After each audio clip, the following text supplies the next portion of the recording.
யோபு புஸ்தகத்துல இப்படி ஒரு வசனம் வரும். அப்பொழுது அவன் மாம்சம் வாலிபத்தில் இருந்ததை பார்க்கிலும் ஆரோக்கியம் அடையவும், தன் வால வயதை நாட்களுக்கு திரும்புவான் அப்படின்னு சொல்லி வசனம் இருக்கு.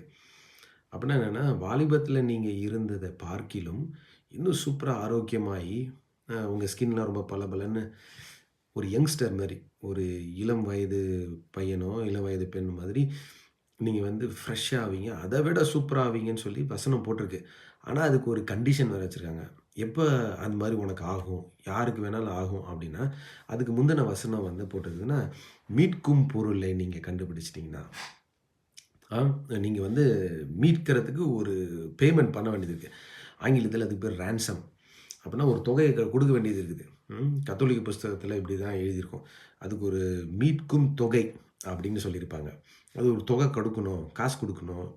நம்ம புரிஞ்சுக்கிற மாரி காசுன்னு நெனச்சுக்கிறோம். ஆனா வேற என்னவா இருக்கும்? ஆவிக்குரிய விஷயத்துல நம்ம பார்க்கும்போது, அது என்னவா இருக்கும் அப்படின்னு நீங்க போய் பார்த்தீங்கன்னா, இயேசு அதுக்கு பதில் சொல்றாரு. இயேசு மத்தேயு புஸ்தகத்திலயும், மார்க் புஸ்தகத்திலயும் சொல்லியிருக்கிறாரு. மனு அ மனுமகன் வந்து இந்த பூமிக்கு எதுக்காக வந்தார்ன்னா, நாட் டூ பி சர்வ்ட் மத்தவங்கலாம் எனக்கு சேவை செய்றதுக்காக இல்ல. நான் தான் சேவை செய்யணும் அப்படின்னு அவர் சொல்லிட்டு, நான் தான் குடுக்கணும். ஏன்னா நான் தான் அத மீட்கும் பொருள். நான் தான் என்னுடைய ஜீவனை அநேகருடைய மீட்புக்காக நான் குடுக்க வந்தேன் அப்படின்னு சொல்றாரு. நான் தான்ப்பா மீட்கும் பொருளு. நான் தான் என்னையே நான் வந்து குடுக்க போறேன். நீங்கலாம் எனக்கு ஊழியம் பண்றதுக்காகவும், நீங்க என்ன சேவிக்கிறதுக்காகவும் நான் வரல. மகன் யாரு? இயேசு கிறிஸ்து. நான் அதுக்காக வரல. நான் உங்களுக்கு நான் சேவை செய்ய வந்திருக்கிறேன் அப்படின்னு சொல்றாரு. அவர் தான் நம்மளுடைய மீட்கும் பொருள். அவர் தான் தம்முடைய ஜீவனையே சிலுவையில நமக்காக குடுத்து, ரத்தத்த சிந்தி, தம்முடைய உடலை குடுத்து, அப்ப இதனால நமக்கு என்ன ஆகுதுன்னா, நமக்கு பால வயதைப் போல நம்மளுடைய வயசு திரும்பும். அப்பன்னா நமக்கு முதுமை இல்ல. அப்பன்னா நமக்கு மரணம் இல்ல. என்று வேத வசனம் போதிக்குதுல்ல. வேத வசனம் தான போதிக்குது. அப்புறம் ஏன் நம்ம வந்து நம்ம முதிய முதியோதோ அது என்னது வயசாறத நம்ம ஏன் ஏத்துக்கிறோம்?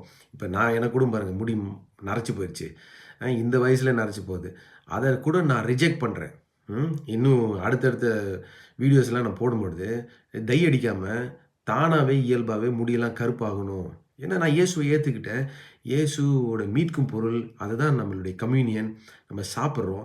அப்பன்னா எனக்கு ஏன் வெள்ள முடி இருக்குது? எனக்கு வெள்ள முடி இருக்கக்கூடாதுல்ல. கருப்பு முடி தானே இருக்கணும். அதுதான் கரெக்ட்டு. அதான் கரெக்ட். நான் விசுவசிக்கிறேன். எனக்கு கருப்பு முடி வரும். ஆ வால வயதை போல திரும்புவேன். அப்படின்னு நான் விசுவசிக்கிறேன். நீங்களும் விசுவசிங்க. உங்க வாழ்க்கையில சூப்பரா நீங்க சந்தோஷமா வாழுங்க. God bless you.